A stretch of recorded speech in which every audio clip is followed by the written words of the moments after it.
Salut et bienvenue dans TT Preview, votre pastille quotidienne par l'équipe de The Trick Play Podcast. Présentation des équipes, infos, effectifs, calendrier et pronostics.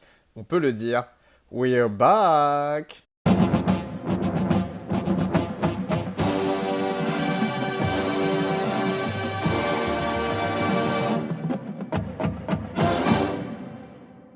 Et bonjour à tous, bienvenue sur ce nouvel épisode de The Trick Play. TT Preview comme d'habitude, c'est une des dernières. Nous arrivons à la fin de ces previews. Et aujourd'hui, eh bien, vous nous avez beaucoup entendu tout au long de l'été. Je me retrouve de nouveau avec monsieur Augustin Gabel. Comment ça va, Gus? Ça va très bien et toi, Elio? Eh bien, ça va très très bien parce qu'aujourd'hui, on présente une équipe qu'on aime bien, toi et moi. Les Razorbacks d'Arkansas qui évoluent en SEC West, bien évidemment. Alors, on sait que l'université se trouve à Fayetteville dans l'Arkansas. C'est au nord-ouest de l'État. C'est pas proche de Little Rock. Little Rock, c'est vraiment dans le centre. Là, c'est le nord-ouest. C'est une autre ville. C'est un petit peu plus reculé. Le programme évolue au Razorback Stadium qui réunit plus de 76 000 spectateurs. Donc, c'est assez incroyable quand même pour une fac, pareil, d'un État qui n'est pas un des plus importants des États-Unis, vraiment un État central, quoi, mais sans rien d'ultra célèbre, à part peut-être la forêt de l'Ozark. Pour la saison 2021, Gus, c'est 9 victoires pour 4 défaites pour les Razorbacks. Assez impressionnant. 4 victoires et 4 défaites en conférence avec des victoires face à beaucoup d'équipes classées. Texas qui était classé 15e en Week 2, Texas A&M qui était classé 7e, victoire face à Mississippi State qui était classé 17e, victoire face à LSU également et d'autres victoires. Et puis des défaites face à Georgia classé 2e, Ole Miss classé 17e, Auburn qui n'était pas classé, mais petite victoire d'Auburn je crois, et défaite face à Alabama qui était classé 2e à ce moment-là. Donc vraiment face à des gros programmes quand même, ces défaites. Ça a permis l'équipe à se qualifier pour un bowl du côté de Tampa Bay, l'Outback Bowl, qui était contre Penn State. Victoire 24-10, donc très très bonne saison pour les Razorbacks. Ils ont terminé 21e au top 25. L'intersaison, eh bien l'intersaison, on a toujours le même head coach, Augustin. Ouais, Sam Pittman, évidemment, revient pour sa troisième saison. Il a un bilan de 12 victoires et 11 défaites sur ses deux premières. Alors, ça fait pas rêver en 12-11, mais on sait que West, quant à Alabama, LSU, Texas A&M, Auburn, c'est vraiment très très bien. Parce qu'en fait, Arkansas, sous les années Chad Morris, donc je dirais 2017, 2018, 2019, c'était vraiment dégueulasse. Par exemple, en 2019, le bilan était de 2-10, en 2018 aussi de 2-10 et en 2017 de 4-8, avec à chaque fois zéro victoire face à des équipes de la SEC. Hein, ça perdait face à Colorado State en match interconf. Donc, en fait, voilà, Sam Pittman, c'est celui qui a remis le programme d'Arkansas sur les bons rails et il a logiquement été prolongé à cette intersaison jusqu'en 2026 avec une augmentation conséquente de son salaire où il passe de 3 millions de dollars à 5 millions de dollars avec notamment une augmentation de l'enveloppe pour payer les autres coachs. Ça sera aussi la troisième saison, et ça c'est très très rare, de ces deux coordinateurs, le coordinateur offensif Kendall Bryce et le coordinateur défensif Barry Odom, qui sont deux des meilleurs du pays aussi. Et je pense que je peux dire avec franchement de l'assurance que c'est un des meilleurs trios de la SEC et donc plus globalement du pays. Et voilà. Eh bien, justement, donc on reste dans une position très stable. Souvent, tu sais, après les bonnes saisons comme ça, on a pas mal de départs, notamment dans le coaching staff. Là, ça reste plutôt stable. Au niveau des comités. D'ailleurs, Rio, oui, tu as raison de parler de ça, parce que j'ai complètement oublié, mais il me semble que Kendall Bryce a été, comment dire, que Mario Cristobal à Miami lui a proposé de venir prendre le même poste à Coral Gables, mais finalement il l'a donné à Josh Gattis. Ouais. Du coup, au niveau des comités de transfert, eh bien, c'est la 28e classe au composite, mais selon 247, encore une fois, qui est un petit peu plus fiable, c'est la 22e classe. Et pour 2023, d'ailleurs, ils sont pour l'instant la 14e, excusez-moi, classe de commit, donc c'est assez exceptionnel. Cette année, ils ont réussi à récupérer 4 joueurs 4 étoiles, donc 3 O-line et 3 wide receivers. Au niveau des transferts, on a pas mal de transferts également. On en a 9 avec deux anciens joueurs 5 étoiles et deux anciens joueurs 4 étoiles. Donc beaucoup de qualité au niveau des arrivées et de joueurs qui vont pouvoir jouer immédiatement. Alors, cette saison 2022, elle va se traduire déjà avec une grosse attaque. On a le retour de KJ Jefferson au poste de quarterback qui passe junior cette année. Il a lancé 2700 yards, 21 touchdowns et 4 interceptions et a couru pour 665 yards et 6 touchdowns. Il a été classé comme étant le sixième meilleur quarterback de la conférence l'année dernière. Une conférence, on sait, hein, qui comporte pas mal de bons joueurs, notamment des Young et Hooker. Il sera suppléé en remplaçant par le redshirt sophomore Malik Hornsby, qui a un 4 étoiles et qui était le 8e du Alfred en 2020. Donc pareil, beaucoup de potentiel derrière. Il sera en revanche en compétition pour être numéro 2 avec Kate 14, qui est un transfert de South Florida. Pour tout ce qui est running back, eh bien, le deuxième meilleur coureur de l'équipe, qui était derrière KJ Jefferson, qui était le meilleur coureur de l'équipe, est parti à UTSA. On en a fait la preview.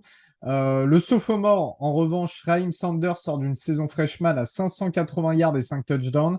Il sera également accompagné de deux autres running backs. Donc la running back group n'est pas trop touchée, ça va, ça se tient. Par contre, au poste de receveur, il y a pas mal de choses qui ont changé, Gus. Bah, évidemment, parce que oui, tu as le départ de comment il s'appelle, Traylon Burks, qui part au premier tour chez les Tennessee Titans. Et lui qui a sorti une très très très grosse saison et dont vous savez l'amour du podcast pour lui. C'est aussi le cas des deuxième et quatrième meilleurs receveurs qui sont arrivés en fait à la fin de leur scolarité.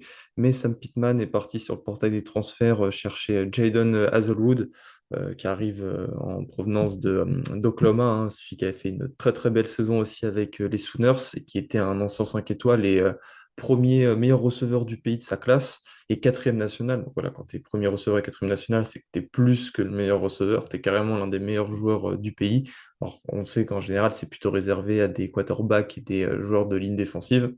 Et voilà, avec Oklahoma, il a réceptionné 400 yards et 6 touchdowns dans une configuration un petit peu compliquée parce qu'il n'y avait pas de titulaire établi entre Spencer Rattler et Caleb Williams. Nul doute que ça aurait été plus s'il y en a un qui avait été bien installé.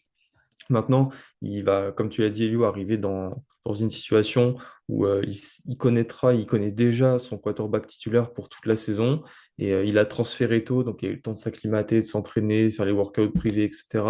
Lui, ça a une stabilité qui va l'amener à, je pense, doubler, pour aller tripler, j'exagère peut-être un petit peu, mais il va au moins doubler ses stats.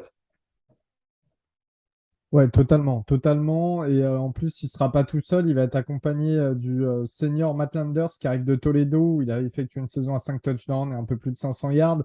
Et il y a pas mal de jeunes 4 étoiles aussi qui seront autour de lui. Donc, la wide receiver room sera quand même plutôt pas si mauvaise si Hazelwood arrive à se mettre à un niveau Traylon Burks, bien évidemment. Au niveau de la O-line, le left tackle Myron Cunningham est parti en NFL chez les Texans. Mais on le sait, Sam Pittman, c'est un expert de la O-line, c'est un coach O-line de base, hein, c'est sa position favorite. Et d'ailleurs, avant de passer à être coach Arkansas, il était coach O-line de Georgia. Le reste de la O-line est de retour en revanche, et le poste de left tackle, justement, devrait être assuré par Luke Jones, qui est un ancien transfert de Notre-Dame. Donc, encore une fois, un joueur qui vient d'une fac experte en O-line.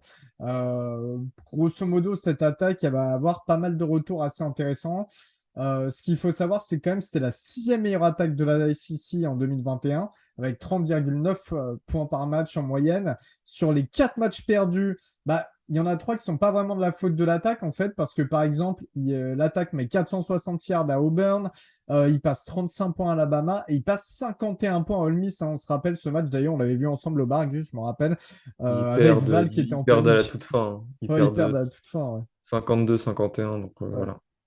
Bah, je Euh, pense que tu as fait un bon résumé.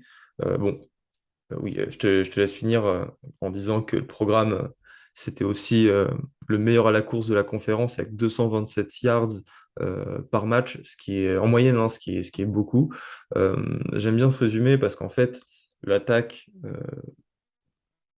L'attaque d'Arkansas, j'allais dire Oklahoma. En fait, le problème, Arkansas et Oklahoma ont les mêmes couleurs et ce sont deux anciennes équipes de la Southwest Conference. Parce qu'Arkansas, évidemment, n'a pas toujours été dans la SEC. Donc, je sais pas pourquoi je confonds toujours ces équipes quand il s'agit d'en parler. Puis, tu sais, l'Oklahoma et l'Arkansas, tu sais, c'est un peu pareil comme état. Je sais pas comment expliquer. Je les confonds. Mais j'aime bien ta conclusion parce que oui, l'attaque va avoir énormément de retours et elle sera aussi bonne que celle de l'an dernier, même si tu perds. euh, Traylon Burks, c'est ton running back pour UTSA. Donc j'oublie toujours le nom et ça, j'ai honte. Et la défense, en fait, ça sera un petit peu plus compliqué. C'est pour ça que je pense que ça sera plus importante pour 2022 parce qu'elle devrait être bonne pour qu'Arkansas puisse prétendre aussi à un bilan, on va dire à un bilan similaire. Alors sur la D-line, il y a les départs de Trey Williams et John Ridgway pour la NFL. Et ces deux joueurs en fait seront remplacés par un trio. Donc déjà le left tackle Isaiah Nichols pour lui qui était titulaire et les deux D-end Eric Gregory et Zach Williams. Mais maintenant, il faut ajouter un petit peu encore de qualité et de profondeur. Donc notamment avec l'arrivée de LSU de Landon Jackson que vous connaissez certainement. C'est un très bon edge rusher, je crois, de la classe 2020-2021 d'LSU qui est facilement reconnaissable parce que vous savez, enfin, j'oublie toujours le nom de cette maladie où en fait on n'a plus de pilosité y compris sur le visage, les sourcils, les yeux, si tu peux me Co- retrouver ça. je suis pas expert médecine, mais pour la faire courte, c'est comme John Joe Shelby, quoi. Voilà, ce Oui, genre de choses. voilà. Et qui est un excellent joueur. Et lui, je pense qu'il va avoir, il va faire de grandes choses à Arkansas. Il y a aussi un D-line de Georgia Tech qui arrive. Et en fait, tous ces joueurs, ils vont devoir, et c'est pour ça que je pense que les départs vers la NFL ne sont pas graves, ils vont devoir vraiment, en fait, j'allais dire s'améliorer, non, c'est logique, en plus ça veut rien dire, mais ils vont devoir un petit peu changer la phase de cette D-line parce qu'en 2021, seul Vanderbilt faisait pire en nombre de sacs par match. Arkansas en faisait seulement 21. Et en plus, sur ces 21 sacs, à chaque fois, les joueurs ils mettaient 5 secondes avant d'aller toucher le quarterback, ce qui était aussi la pire marque de la conférence. Et voilà, c'est vraiment le point sur lequel cette défense doit s'améliorer à tout prix. Chez le linebacker, et Mais là c'est triste. et juste, je tiens quand même à rebondir là-dessus. Faut pas oublier également que qu'Arkansas a affronté des grosses équipes avec des grosses O-line, hein, parce que finalement, Mississippi State qui sort Charles Cross, Alabama, Auburn qui est réputé quand même pour avoir une bonne O-line en règle générale. Toutes ces équipes, il y avait de l'affront dans les tranchées. C'était pas, voilà, on sait que la défense aurait dû faire mieux sur tout ce qui est la pression sur le quarterback, mais en même temps, en face, il y avait du beau monde. Et chez le linebacker, et ça c'est vraiment dommage, il y a le départ de Grant Morgan, qui était l'âme de l'équipe et qui doit être en carrière à plus de 350 plaquages, et de Hayden Henry également. Alors là, en revanche, il enregistre l'arrivée de Drew Sanders en provenance d'Alabama, qui est un outside linebacker, et qui était parti pour être le titulaire à côté de Will Anderson à Alabama, mais il s'est blessé à la main, et c'est pour ça que Dallas Turner l'a remplacé, et puis Dallas Turner a fait une super fin de saison, donc c'est pour ça qu'il a pas bougé après. Et lui, il formera un superbe duo avec Bumper Pool, qui était l'an dernier à 125 plaquages, dont 7,5 pour perte. Chez le linebacker, c'est plutôt excitant. Franchement, plutôt excitant de cette escouade. Et chez les DB, là, c'est un petit peu compliqué parce qu'il y a les départs de Montaric Brown pour la NFL et de Joe Foucha et Greg Brooks, les deux autres cornerbacks pour LSU.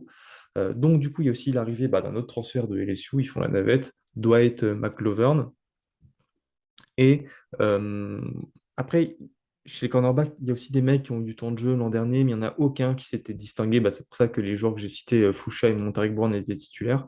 Il va falloir qu'un de ces mecs-là qui a de l'expérience, arrive à se démarquer du reste.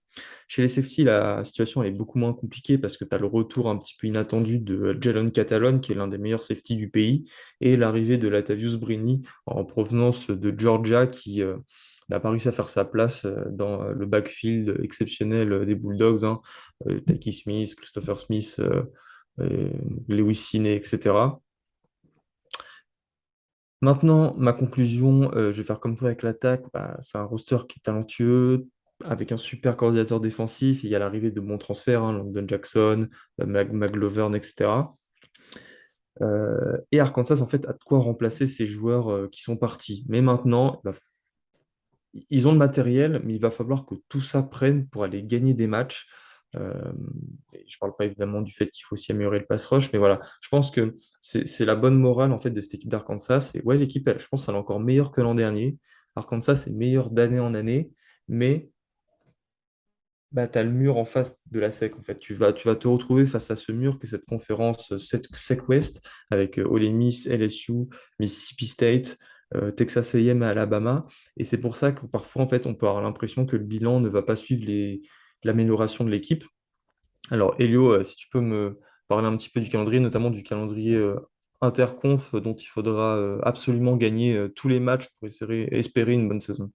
Bah, en réalité, ça démarre avec un beau match, hein. Cincinnati à domicile, donc à Fayetteville, pour ensuite recevoir South Carolina, Missouri State, donc une FCS, match face à Texas A&M du côté du stade des Cowboys de Dallas. Ils reçoivent Alabama, ça c'est intéressant de recevoir Alabama à domicile. Sachant qu'Alabama, hein, on voit, hein, par exemple, Alabama qu'on croyait quasiment invincible l'année dernière a craqué à Texas A&M, tu vois. Donc, Et pour le coup, ouais, aussi avec les Cobels, euh, enfin, il ne faut pas confondre aussi les Cobels à Mississippi State et à Arkansas. C'est un environnement Arkansas qui est plutôt hostile. Et je pense que ça fait longtemps qu'Alabama n'a pas rencontré une équipe d'Arkansas aussi bonne. À l'extérieur, attention, ça peut être un match piège pour Alabama. Ouais. puis ensuite, déplacement à Mississippi State, déplacement à BYU, qui est une des équipes les plus complètes cette année, déplacement à Auburn, ça devrait aller. Liberty, bon, Liberty, c'est terminé. LSU, bon, on se pose des questions. Ole Miss, on va voir comment ça se traduit. Et déplacement à Missouri. Bah, franchement, moi, je peux sortir un calendrier à 9 victoires, 3 défaites ou 8 victoires, 4 défaites. Alors oui, il y a quelques déplacements compliqués, mais il y a aussi pas mal de matchs à domicile qui peuvent être assez gagnables. Je sais pas, tu es sur la même longueur d'onde, toi, Gus? Moi, je parie aussi entre 8-4 et 9-3. Je pense que ça va jouer là. Alors, évidemment, il y a ces matchs face à Alabama et Texas A&M. Je pense que ce sont des matchs qui se traduiront par des défaites. Cincinnati gagneront. Les Bearcats ont perdu trop de joueurs. Mais après, tu vois, moi, je trouve qu'il y a des déplacements hyper compliqués, quoi. Mississippi State, BYU, Auburn, c'est vraiment pas facile.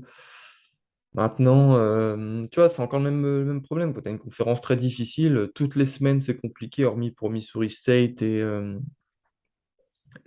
Missouri, va falloir garder de la constance sur toute la saison et au final, bah, ça va être ça le plus compliqué. C'est pour ça que je les vois quand même, comme l'an dernier avec Auburn, lâcher un ou deux matchs en plus d'Alabama et Texas A&M. Voilà.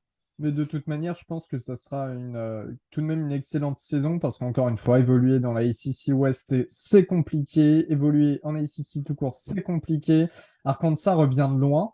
C'était des saisons assez pourries quand même avant l'arrivée de Pittman. Même sa première saison hein, est compliquée. Ça se passe pendant le Covid. Et tu t'en as fait le bilan, Gus. Et je pense que déjà, retourner en bowl, avoir au moins 7-8 victoires, bah, c'est déjà une grosse victoire pour Arkansas. Voilà. En tout cas, merci de nous avoir écoutés. Merci de nous avoir écoutés également tout au long de cet été pour qu'on se prépare tous pour la saison. Ça a été beaucoup de boulot pour nous, ça a été beaucoup de temps d'écoute également pour vous. Donc on est tous un petit peu fatigués, mais à bloc pour ce début de saison. Donc voilà, profitez bien des derniers beaux jours d'été. Et puis on se dit à très bientôt. Salut Gus et merci à tous. Salut à tous!